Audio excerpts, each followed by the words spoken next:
Bismillahirrahmanirrahim. Assalamualaikum warahmatullahi wabarakatuh. Jumpa lagi di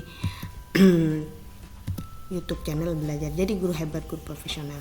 Baik, ini adalah materi penurunan sifat, materi IPA kelas 9. Dan untuk anak-anakku, anak-anak kelas 9 SMP Negeri 3 Kuripan 1 Atap, silahkan disimak sebagai referensi kalian sebelum memperoleh pelajaran ibu di kelas. Oke, ini penurunan sifat.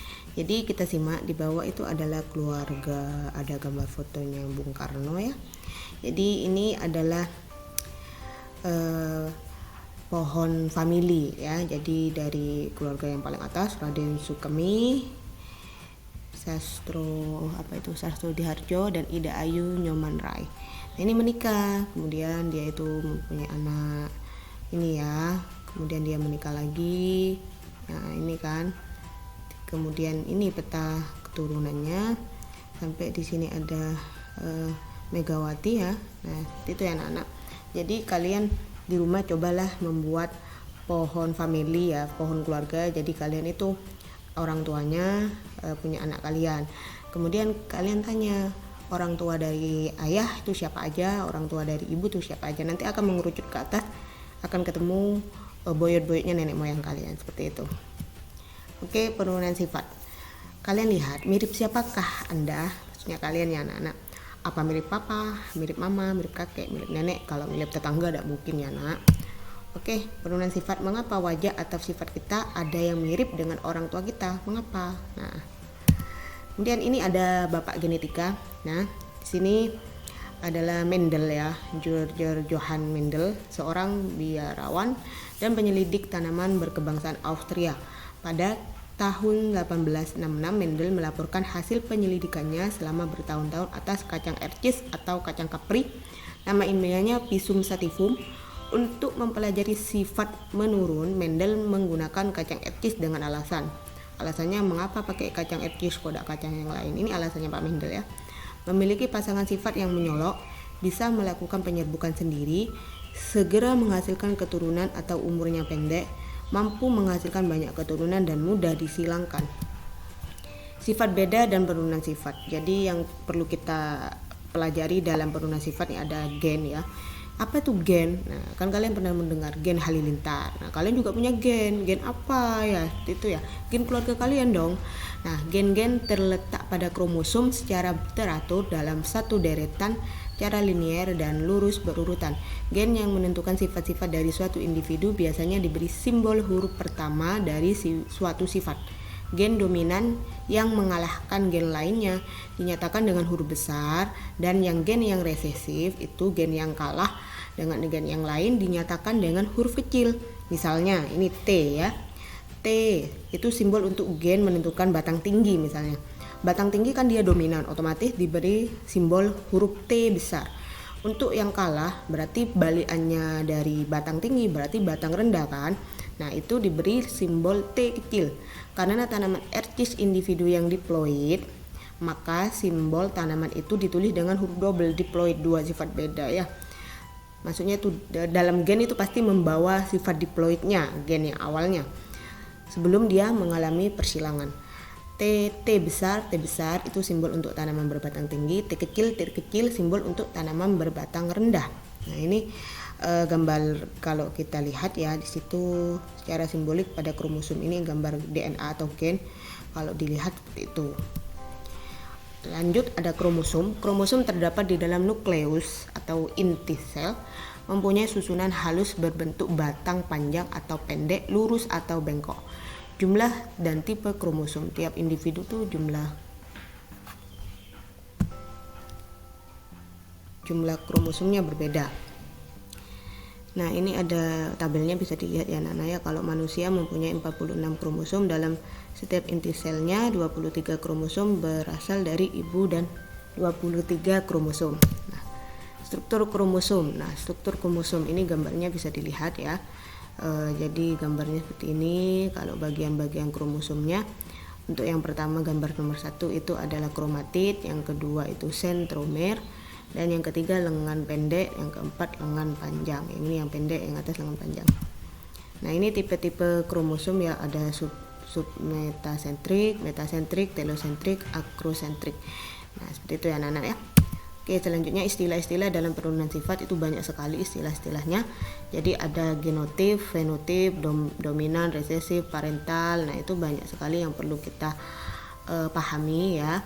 Jadi silahkan dibaca ini untuk istilah-istilahnya nanti pada pewarisan sifat. Nah, ini contoh pewarisan sifat monohibrid dan dihibrid persilangan monohibrid. Berdasarkan hasil percobaan yang dilakukan Mendel dengan fakta-fakta yang ada, maka muncullah hukum Mendel 1 atau hukum segregasi yang berbunyi pada peristiwa pembentukan gamet, gen yang merupakan pasangannya memisah secara bebas. Setiap sel gamet akan memperoleh satu gen dari pasangan tersebut. Kemudian Mendel membuat suatu kesimpulan seperti berikut.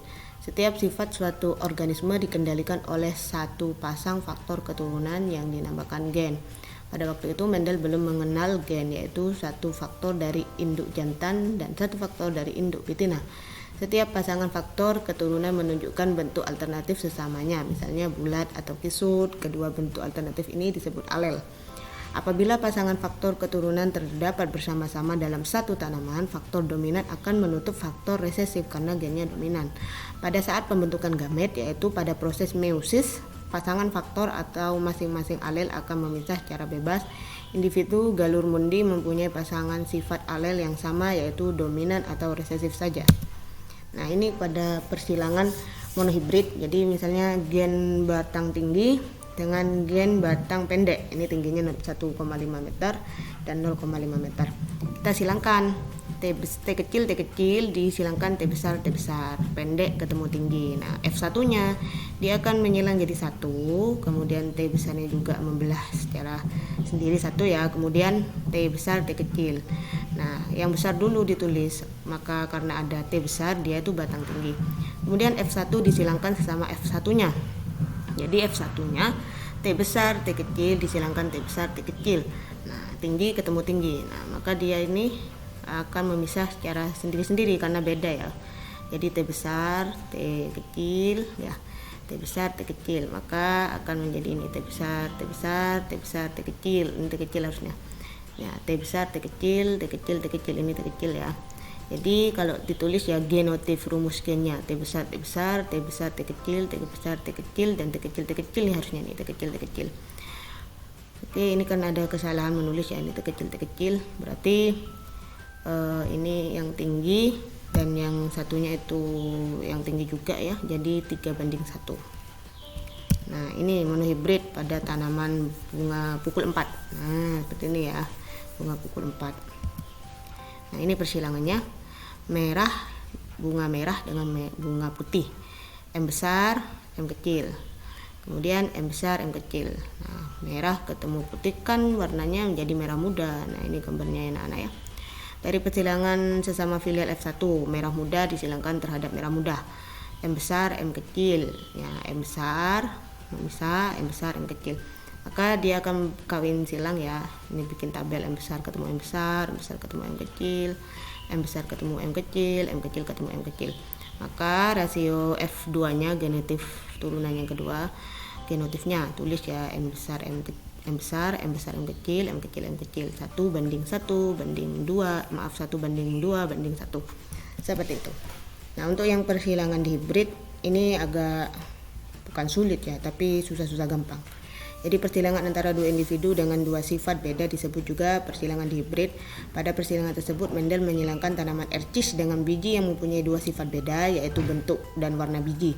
Kedua sifat beda tersebut ditentukan oleh gen. Kalau yang B besar gen untuk biji bulat, B kecil gen biji keriput, K besar gen untuk biji kuning, K kecil untuk biji warna hijau. Nah, ini persilangannya. Jadi nanti akan ada dua sifat beda, B besar dan K besar, balikannya juga ya. Nah, ini nanti kita detailkan lagi di kelas. Intinya seperti ini ya anak-anak ya. Jadi B besar, K besar, B kecil, K kecil disilangkan, hasilnya seperti ini. Dikumpulkan B ketemu B, K ketemu K. Lalu disilangkan lagi. Nah, ketemu seperti ini gametnya. Nah, pakai tabel ya. Nah, kalau sudah jadi seperti ini, 9:3:3:1. Perbedaan sifat kacang kapri. Nah, ini ada panjang batang, letak bunga, bentuk polong, warna bunga, bentuk biji, warna biji. Ini kacang kapri ada yang tinggi, ada yang pendek. Nah, seperti itu ya, ada yang warna kuning, warna hijau. Pewarisan sifat dan bibit unggul. Sifat unggul tanaman adaptif terhadap kekeringan, rasanya manis, tahan penyakit. Sifat unggul pada hewan, produktivitas tinggi, tahan penyakit, telur banyak, dan daging enak. Nah, ini contoh persilangan ya, menyilangkan tomat liar dengan tomat budidaya. Maka diharapkan tanaman ukuran besar dan kebal terhadap penyakit layu akibat jamur fusarium. Jadi tujuannya persilangan itu untuk menghasilkan bibit unggul, seperti itu anak-anak ya. Mudah-mudahan bermanfaat. Terima kasih. Saya akhiri. Jangan lupa dulu untuk di subscribe Belajar Jadi Guru Hebat, Guru Profesional, agar YouTube channel Bu ini semakin berkembang. Terima kasih. Ibu akhiri. Wassalamualaikum warahmatullahi wabarakatuh. See you next video.